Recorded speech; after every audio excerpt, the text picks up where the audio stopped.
Good afternoon. Welcome everyone to this artist talk. My name is Carla Aguilar. I'm the curator at the Mixed Art Gallery, and I'm really excited to be introducing you Ria Onson, which is gonna explain more of the background information and all of the process of creating Kuwento Namin, or our stories we tell, which is right now exhibited at the Mixed Art just in front of us.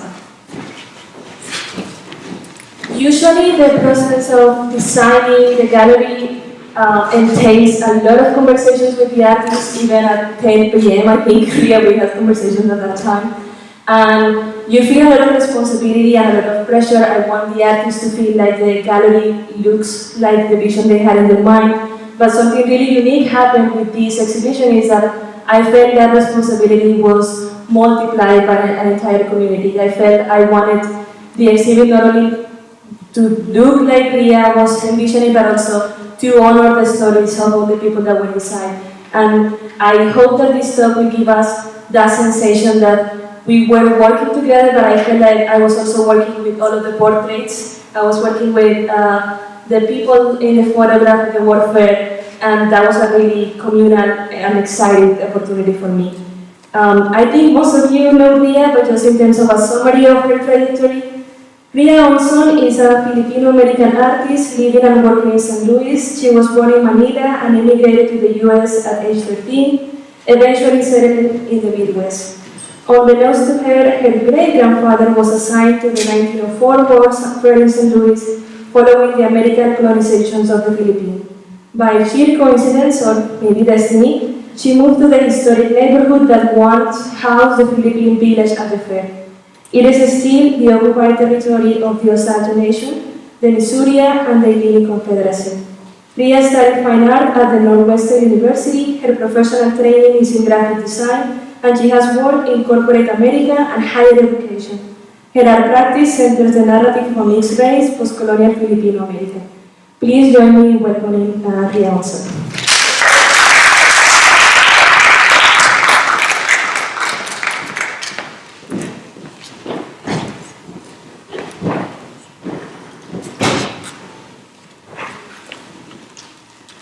Thank you, Carla.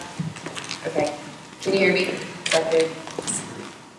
I'm so used to watching my kids perform in this space. So this is new for me.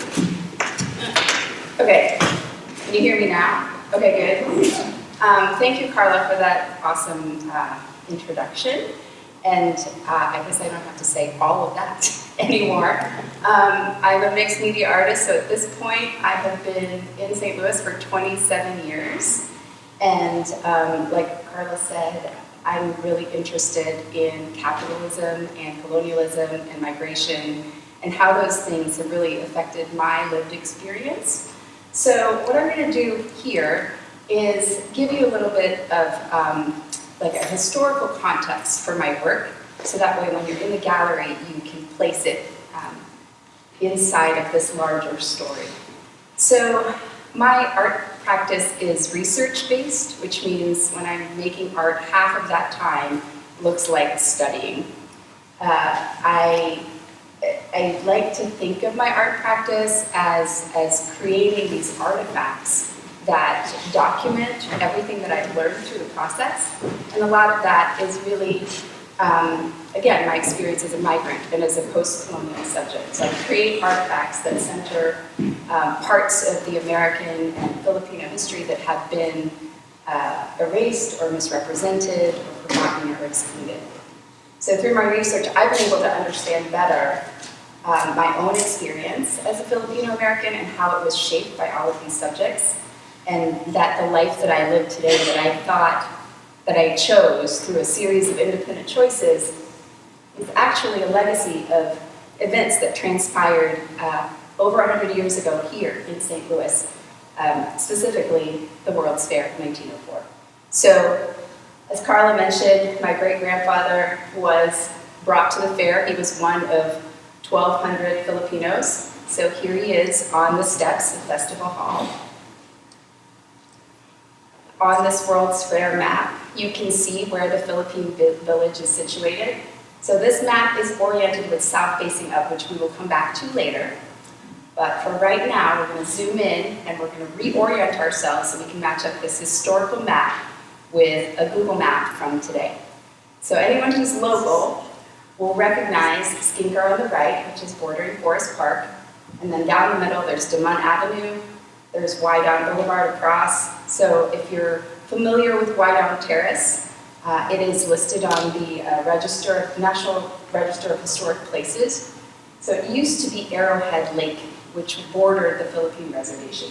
So by doing this overlay a few years ago, that's how I discovered that my great-grandfather and I were not just in the same city over 100 years ago, but that we lived in the same neighborhood.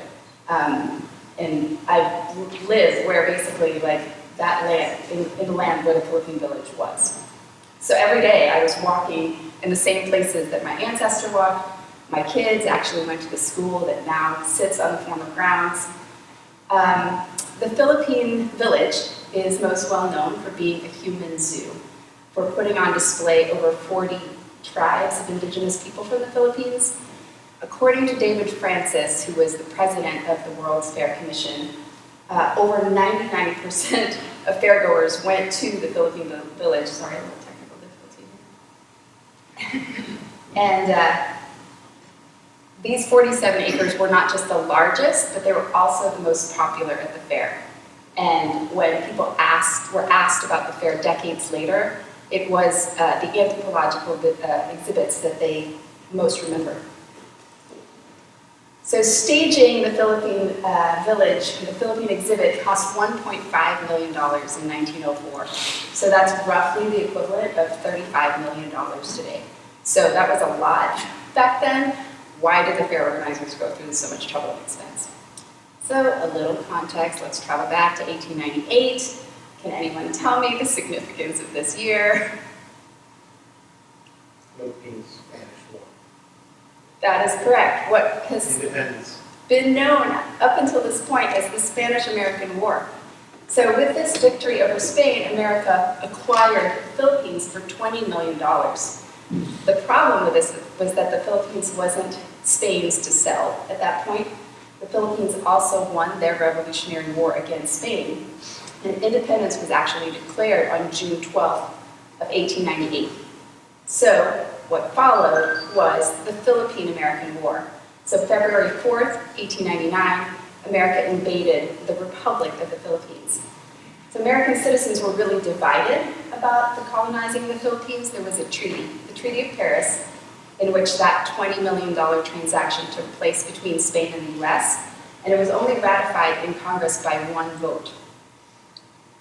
So kill everyone over the age of 10 and make the island a howling wilderness. So these are some of the headlines in American newspapers during the war. These were specifically referencing the Balaniga massacre. So the story goes that the villagers of Balaniga staged an uprising against an occupying battalion of US soldiers and were successful in killing 48 of the 72 soldiers. And in retaliation, over 2,500 Filipinos across the island of Samar were killed over the period of 11 days. So this event was what precipitated the official end of the war in 1902, but there continued to be uprisings up until the Second World War in 1942. So during the Philippine-American War, rice production dropped by 75%. 90% of carabaos were wiped out. These are the water buffalo that are the backbone of Philippine farming. And over the course of the occupation, over 1 million Filipinos died from combat, resettlement, starvation, and disease.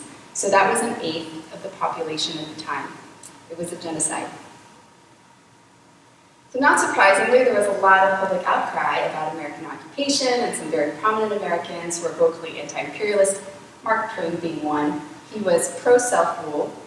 He said, "I'm opposed to having the eagle put his talons on any other land." So this is just one of the many statements he made against colonizing the Philippines. Andrew Carnegie actually offered the US government $20 million to buy back Philippine independence. In 1903, in 1904, so the period just leading up to the fair, the debate was still raging on between the anti-imperialists and the expansionists. We obviously know what happened, and some scholars say that the outcome of that debate was what set America's interventionist policy in the world from that point forward. Any questions, by the way? So, there's this World's Fair. Okay, I'm gonna try to talk louder. Yes? Okay, awesome. The World's Fair was being organized and promoted by the governor of Missouri, David Francis. He presented the perfect opportunity to help shape public opinion on the invasion and ongoing occupation of the Philippines. So my day job is in marketing. So if I were to try to win over the public and see the messages of American superiority and that we had a duty to civilize the primitive Filipinos, one way to do it would be to create this unforgettable spectacle, an immersive experience that the American public would talk about for generations to come. And lo and behold, we've got this World's Fair in St. Louis. Don't fail to see it. But how do we know that the fair organizers had these intentions? It wouldn't be, fair to project that onto them. Lucky for us, there's a letter. In this 38-page document, then Governor General Taft, future US President, wrote very specific information and instructions for the preparation of the Philippine exhibit for the fair. We also have these direct quotes. So Taft himself said that the fair would exert a very great influence in completing the pacification of the Philippines by creating a cadre of Filipinos who would be informed about the wonders of modern civilization and overawed by its inexorability. So Walter Johnson of Harvard says that the Philippine reservation was an act of psychological warfare. And then David Francis, who was the president of the World's Fair Commission, said that the exhibits were explicitly designed to teach the working citizenry of the United States about the proper classification, correlation, and harmonization of capital and labor, about capitalism as a form of racial progress. This is from Matthew Jacobson, a historian at Yale. And then William McGee, who was the head of anthropology for the World's Fair, said that the purpose of the anthropology exhibits was to use living peoples in their accustomed avocations as our great object lesson, to represent human progress from the dark prime to the highest enlightenment. And finally, Frederick Skiff, who was the director of exhibits for the World's Fair, said, over and above all, the fair is the record of the social conditions of mankind.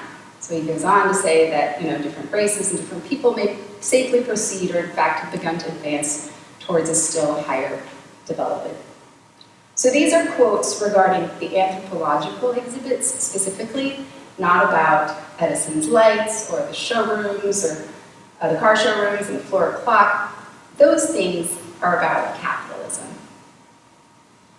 So James Gilbert, who was an author of Who's Fair, says the fair marked a shift for the average American from the occasional purchaser of necessary goods to a person whose life is defined around objects of consumption and the dreams of their acquisition. So there was a shift at that point, at that event, from a culture of production to a culture of consumption. So the fair was one of the first trade shows, it was one of the first shopping malls. So in his World's Fair class, David Walsh of American Culture Studies at WashU says that the fair had two concurrent themes, the racial narrative and the capitalist narrative, and that was not accidental. So now we look at how the fair organizers implemented this plan. The fairgrounds were designed very intentionally, so let's go back to this map. The landscape emphasized the contrast between the Philippine reservation and the other exhibits. So remember, the reservation sits right behind the Palace of Agriculture here. There was no way to get there without going through the rest of the fairgrounds first. So here are the entrances to the fair. In fact, remember how the map is facing, south is facing up. It's because the train station is here at the bottom left corner. So most people would be coming from that direction and deposited at the entrance that leads right up to the Cascades and Festival Hall. So this is the first vista that people would have seen, or a majority of people would have seen. So that's Festival Hall, the Cascades, which is now the Art Museum, Art Hill, and Grand Basin.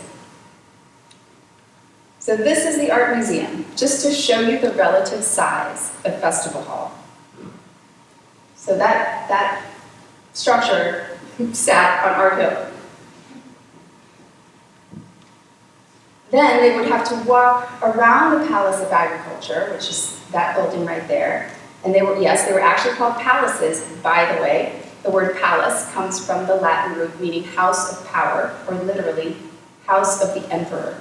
So around the palace and across the replica Bridge of Spain, over Arrowhead Lake, once inside the Philippine reservation, this is what someone would see.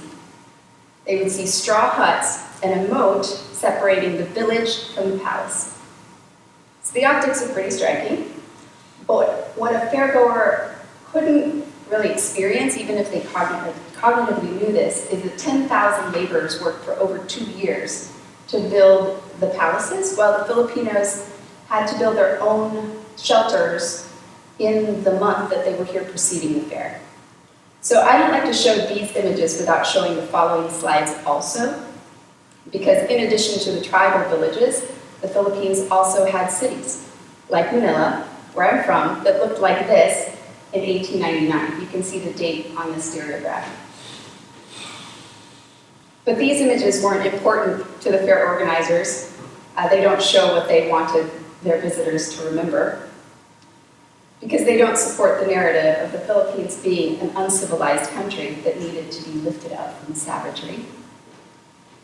This was the inside of the theater in 1896. So these are just a few glimpses of the country that the US chose to invade and occupy. And in addition to the physical layout of the fair, the narrative was explicit in the brochures and the guidebooks, some of which you can still find today on eBay, with these vivid descriptions of the Igorots, who became stand-ins for all Filipinos in American cultural memory. So Igorots are headhunters, they're dog eaters from Uncle Sam's island domain. The Igorot is a pagan, barbarian culture. And then finally, the story was illustrated with carefully curated images. So there are a lot of anthropological images taken at the fair. This one was actually labeled the Missing Link #1 and used to be on display at the World's Fair exhibit in the History Museum. So I selected three images from 1904 for the current installation in the gallery. So the 1904 fair was not the first exposition. This was a tradition that dated well back into the previous century, but it was the first that was billed as educational and, quote, scientific. The official guidebook was published by an educational publisher out of Chicago.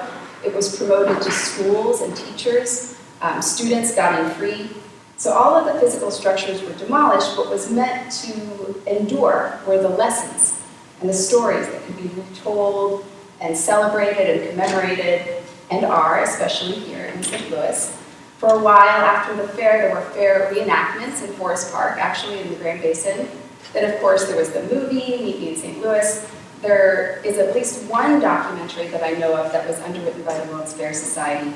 And even a couple of years ago, there was a program at the Edison Theater called The Nutcracker Goes to the Fair.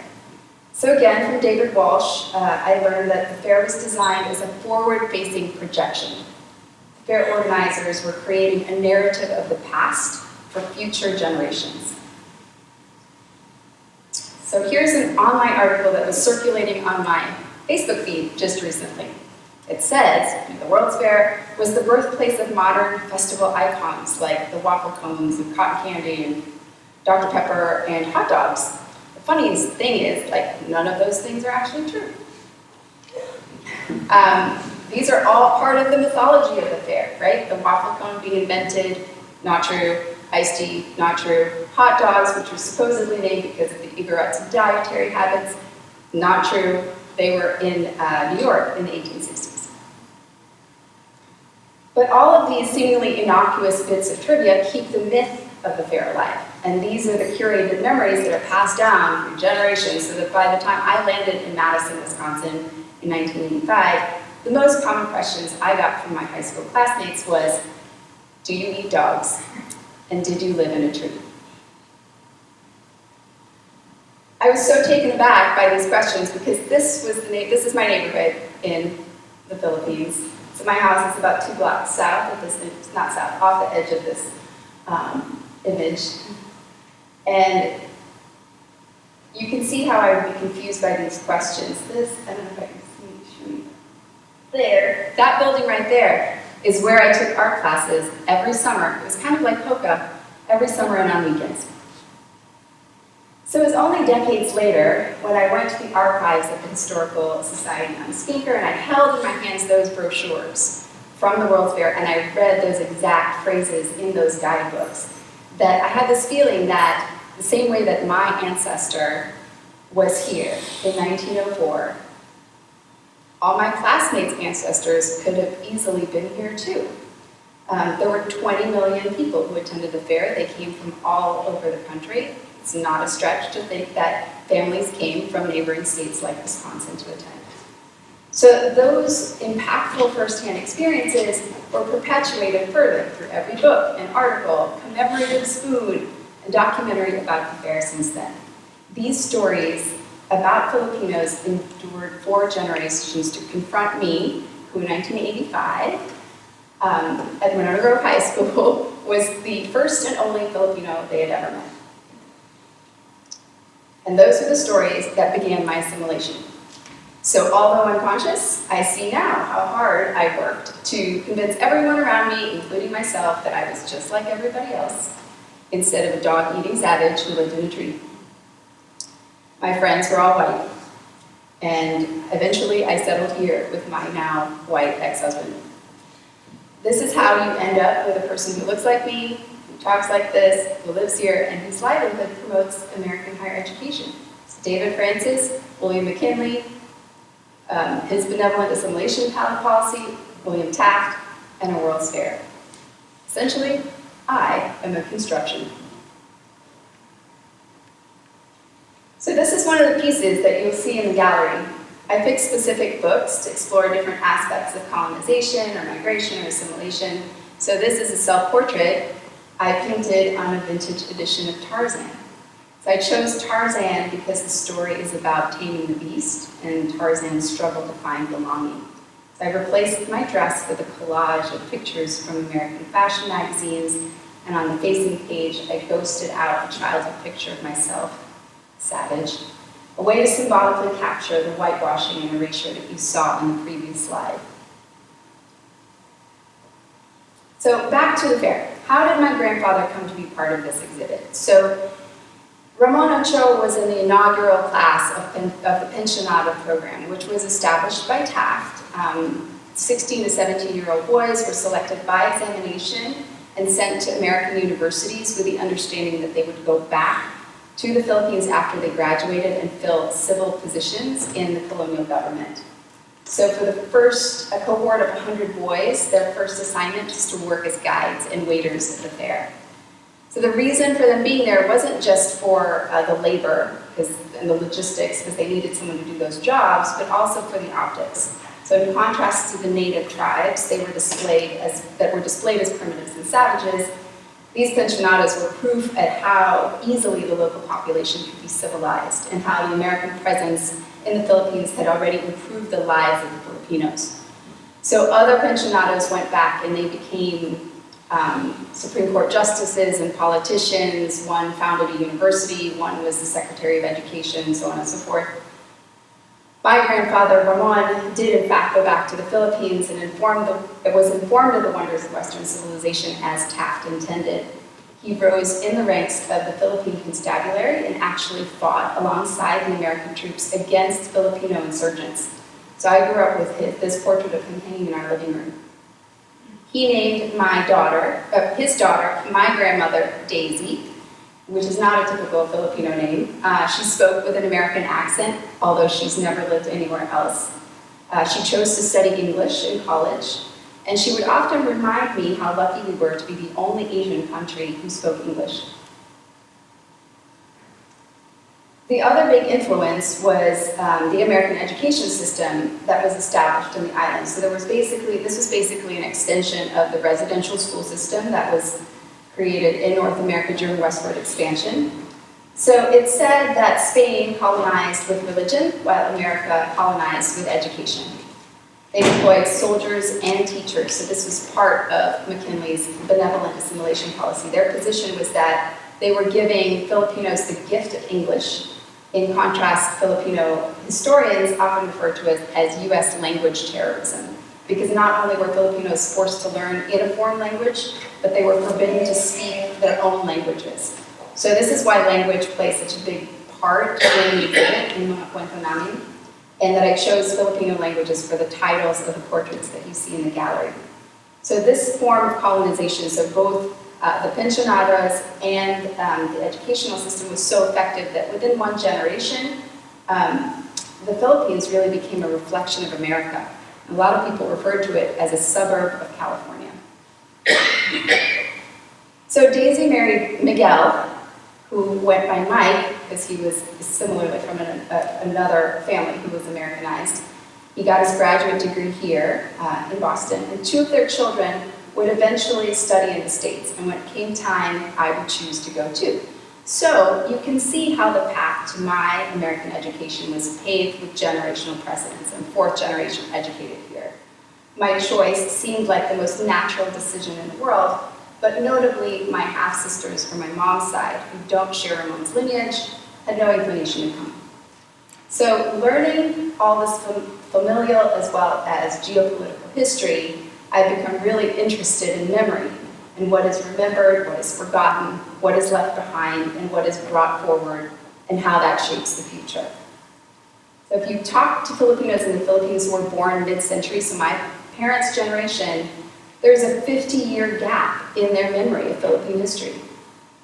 I have had to tell them this. They go from independence from Spain in 1898 to liberation in 1945, and liberation meaning liberation from the Japanese occupation.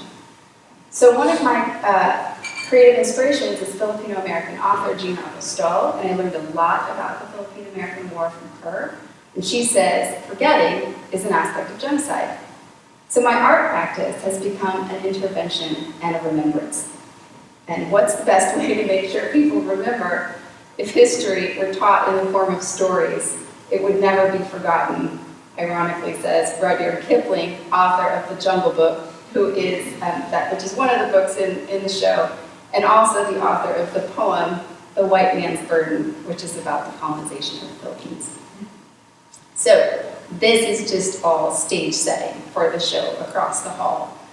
So I hope the last 51 slides provided a through line of why stories are important to me and how I see stories constructing our perceptions and our thoughts and our lives. So we can have stories told about us or told to us, or we can tell our own stories. So half of the show is made up of family portraits painted on books, which is addressing how language and education and books were weaponized in the colonization process. And I examine how the stories shaped the minds of Filipinos like myself and have ever since the American colonial period. I got to talk to Gina Apostol at a Zoom call a few weeks ago, so this is me trying to be cool. Anyway, she was talking to Americanized Filipinos, including herself, in this group when she said, "You don't recognize yourself because of how you were educated." So she goes even further to say that our attachment to whiteness doesn't allow us to see the ways we are constructed. Which kind of blew my mind, because that was the conclusion that I came to several years ago when I was making all of these discoveries and had an existential crisis. And that is my examination. That's what my show is about, really. So, using the physical books as a launching off point, I decided to build counter-narratives. I rewrite the stories that reclaim agency around my story, like Tarzan. This is another one. I picked books from Western literary canon. So this is Gulliver's Travels, clearly about colonization. It was written by Jonathan Swift, who was from Britain's first colony, Ireland. So I chose a snapshot of me with my grandparents in London.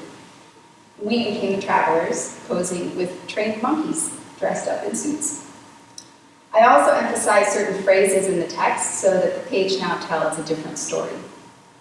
So there are layers of meaning embedded in each of the books in the show.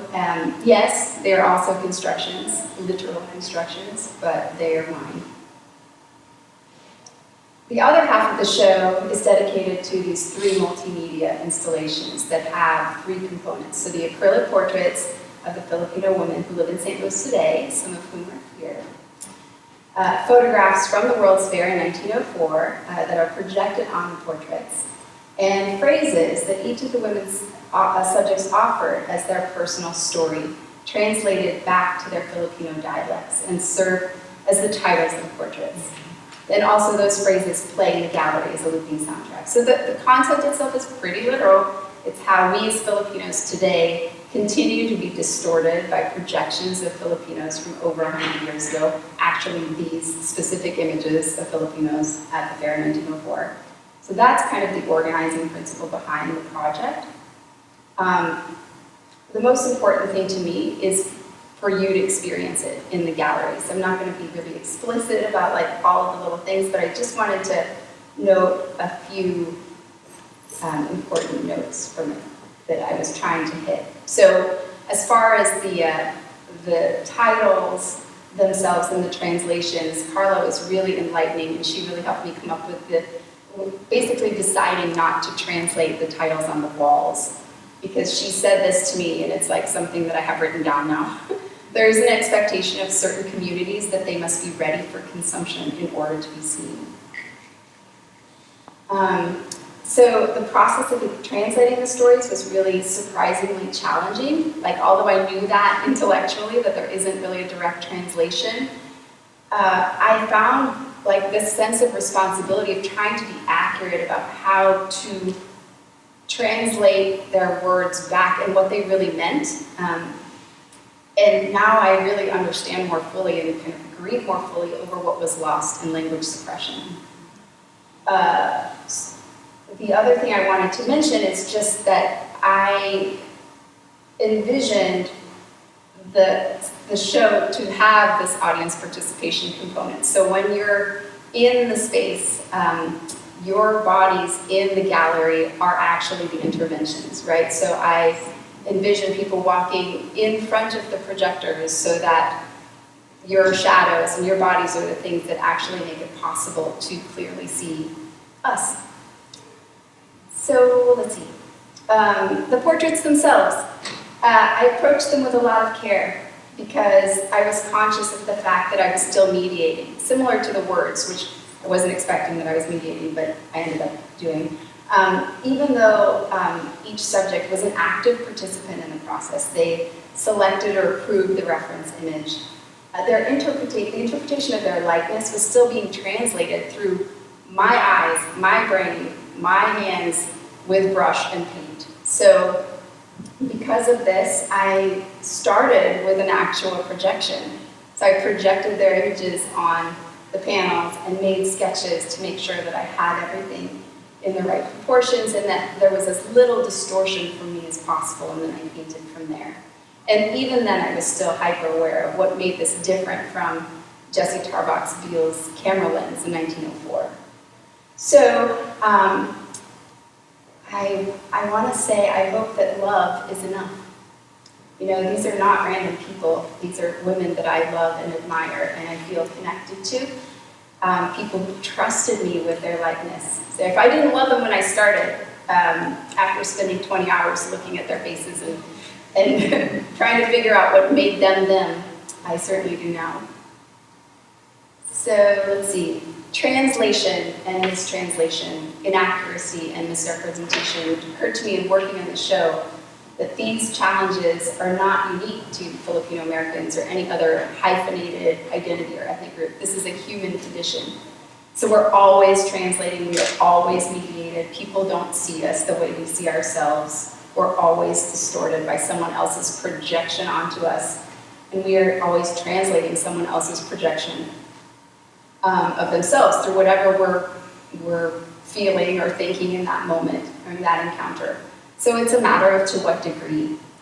So in these installations, I kind of explore what gets in the way of seeing each other clearly enough, and what interventions are needed for a more authentic and meaningful connection with each other. So I'm going to stop there and answer any questions. And then obviously we can go to the gallery and answer any questions there too.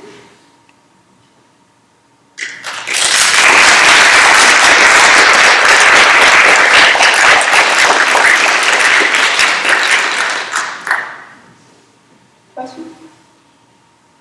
Happy to move over to the other space too.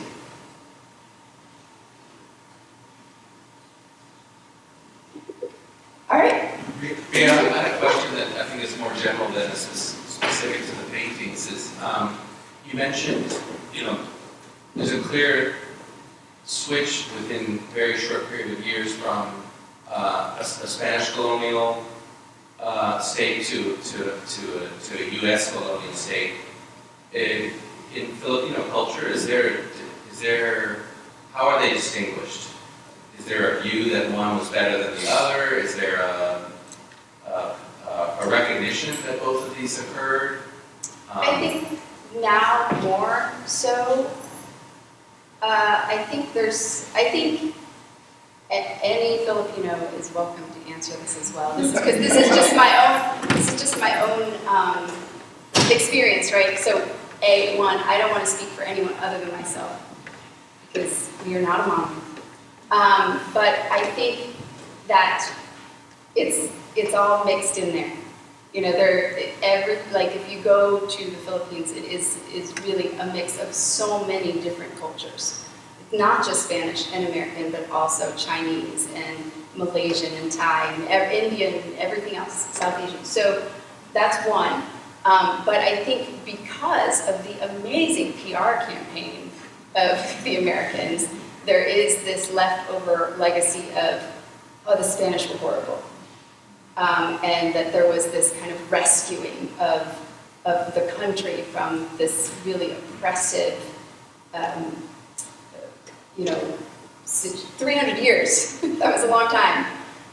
So now I think there's a little bit more of a recognition of it wasn't as long, but it was pretty bad. But again, we have a proximity to the Americans, we have a proximity to whiteness, so it's difficult to kind of tease those out. I don't know if that answers your question. Yes? How do you identify in the picture the great-great-grandfather? Very carefully. I looked at 100 faces and tried to figure out, by process of elimination, basically like looking at 100 faces and being like 99 of these could not have been him.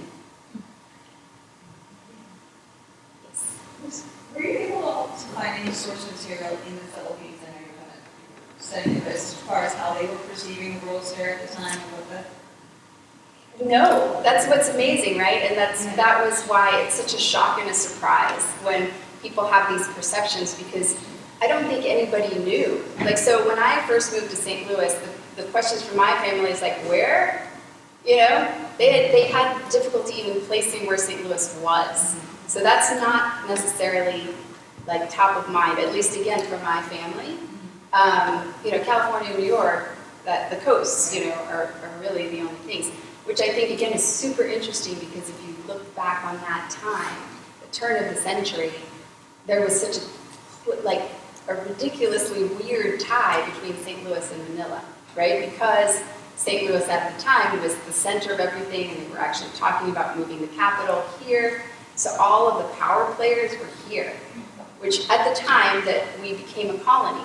So if you look in the Philippines, there are traces of that, right? So the person, the architect who designed WashU's campus was the apprentice of the person who designed buildings in the Philippines. And Burnham Park in Baguio, if anyone's familiar with it, there's a Burnham Park in Chicago, but that was the person who the guy who designed WashU studied under Burnham. So there are all of these little connections between the two, just amazing to me. Any other questions?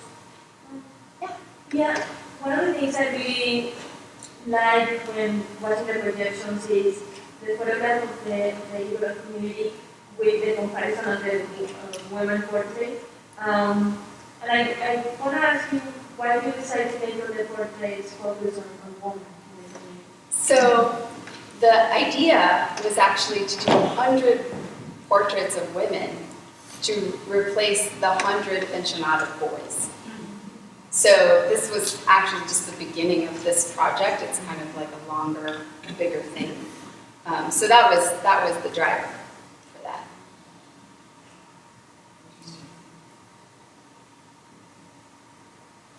Just curious, yeah, thank you, wonderful, well researched presentation. I wanted to get your thoughts about the current situation, post dictatorship in the Philippines, restoration of democracy in the 80s and 90s, and then supporting the son of the dictator right now. What do you think about that? Do you think, have we learned anything as Filipinos? I think what I've learned is just how powerful education is. You know, so part of the there's like a connection between who's in power and what people know. You know, so if you go back to the Philippines and talk to men on the street about politics, what they know of who's in power and like who to vote for is definitely driven by what they're taught in schools. And what they were taught in schools was that the Marcos dictatorship was the golden age of Philippine history. So yeah, if you just ask anyone, you know, the people on the street, they'll be like, oh, it was so much better when Marcos was in power.